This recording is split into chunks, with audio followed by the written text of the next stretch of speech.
got another return in you? Hopefully, man. It was good to see that success happen last Sunday, and when you get one of those, it's contagious, and I feel like the guys always felt like they were close. I told them in the meeting that we don't have to say we're one block away anymore. So it was a good opportunity for them to showcase that all their hard work came to fruition there, and obviously getting good play, and hopefully we can run it back. Can you talk about Amir a little bit, just what he's brought to the room and Yeah. what he's done? Again, I've said it before about Amir. It starts with the personality and his energy. It's truly contagious. It is, and when you're looking at a returner in general, it always starts with the skill set, obviously, but there's a plus one attribute that not a lot of people see, and that's the person, the human being. When people truly feel like that guy can go the distance, there's a little bit more added bonus to making that block a little bit tighter, being a little bit more aggressive to finish those blocks. And because Amir is that type of person, he gives you the conviction that anytime he touches the ball in his hand, he's going to try and score. Guys feel the importance of that. And obviously you've seen the strain by our guys in terms of the return game of trying to put themselves in position to make sure that happens. And then obviously the skill set shows up.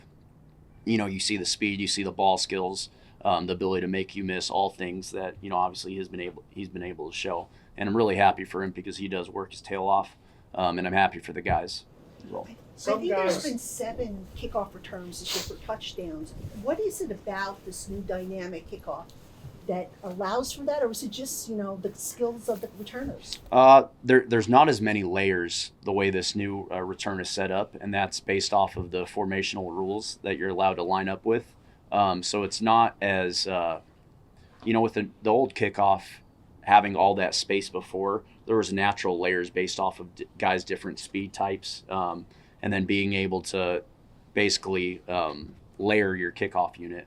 With this new kickoff system, because everybody is on the 40-yard line in plus territory, you don't necessarily have the timing and spacing to be able to layer your kickoff unit once the ball is caught, because there's not enough time to get down there. So if you have aspirations to tackle people inside the 25 or inside the 20, you got to get on your horse and go.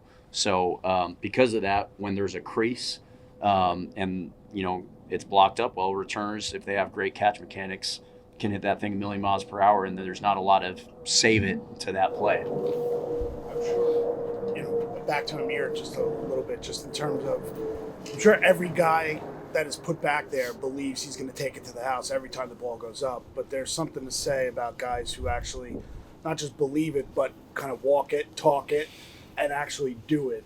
Is that part of the personality that you're talking about? That just the idea that, this guy may talk about it, but people see it and he sees it. He knows that if he gets that block, he can take it. Yeah, there's evidence of it. It's when somebody is telling you everything that they can do, you still want to be able to see it. And when he's put pen to paper and has done it in this league here and then other places, you're like, okay, this guy, obviously has done it and can say he's done it and says that he can continue to do it. And everybody in the building believes that he can, including his teammates. As the Giants move forward here, Gobi, what do you make of Graham Gano's season? Obviously, he missed a lot of time.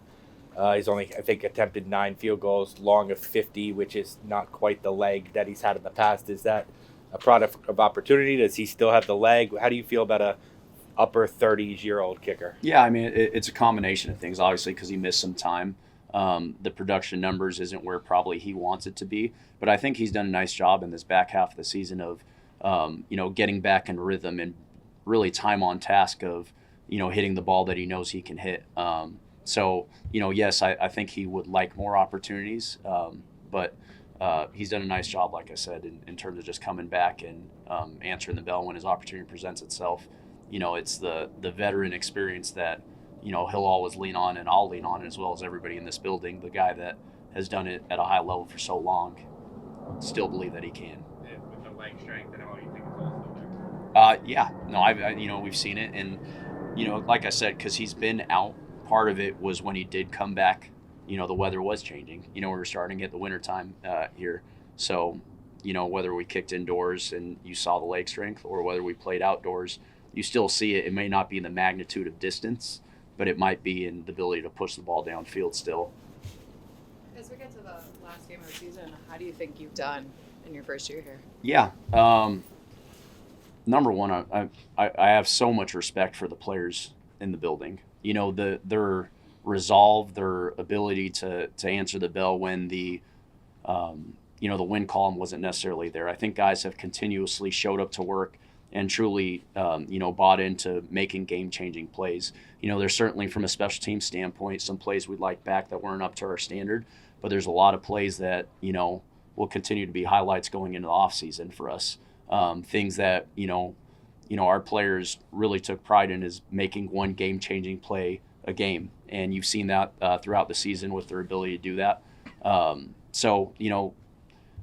always think that consistency is the truest measure of performance, and the more time on task these players had, you started to see more consistent ball in the back half of the season, and that's something I'm truly proud of the guys in terms of their response and their ability to come out to work and do that. What have you learned going through this? First time as an NFL special teams coordinator, and take going forward. Yeah, I mean, a ton. I've learned a ton, and we'll continue to learn. Every day. There's not necessarily one specific moment that I could point to. It's a culmination of every day holding this position.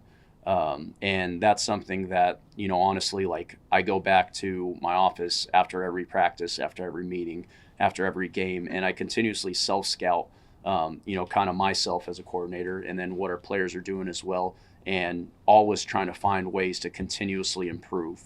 I think the second someone stops learning and the second someone stops trying to improve themselves and those around them, then you're not going to get a good product. So I'm going to continuously learn and, excited for the future. Did you enjoy your first year? I did. With this organization, how was it working with Dable? Great. Again, like when people talk about enjoyment, the number one thing I always point to is people. And I know, like I said, the production in terms of the wins wasn't necessarily there, but you could tell a lot about a person when they face adversity.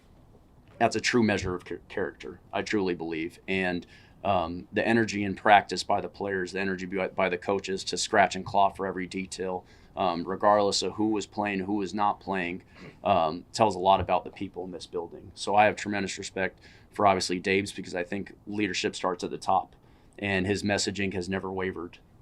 He's been a man of integrity, a man of character, and has really, been a good leader.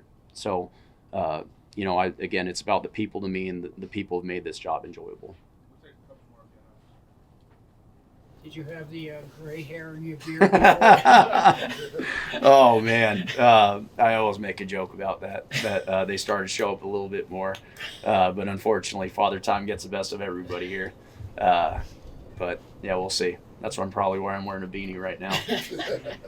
Kobe, I've heard, just in terms of maybe a bigger picture, it seems more this year, maybe it's because of the dynamic kickoff, that week to week teams have talked about on special teams that they've found something in the opponent and kind of taken advantage of. You guys obviously have done that. There have been teams across the league. I'm just curious, over the last couple of years, with that attention to detail, have you noticed that more teams looking for weaknesses? Because you hear about it on offense and defense. You put something on film, people are going to keep attacking it until you fix it. Do you sense that now even more so from a special teams perspective? Yeah, there's more volume. I think early on in the season, like when you're truly trying to study the new rule, the first 3 games by everybody, you're basically studying a culmination of all the teams. So you're not necessarily getting general scheme tendencies by one specific team. You're really studying what are the trends around the league, what is happening on this play. But as teams start to play more games, you get into the middle part of the season and towards the back half of the season, you're starting to see what's this team's identity in terms of that unit. What's this team's, where are they positioning players to do certain jobs?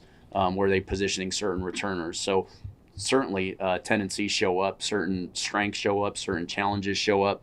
And that's something that, obviously, I feel like we've had success in terms of the return game because of being able to identify those things, and certainly something that we got to continue to move forward with more information going into next year.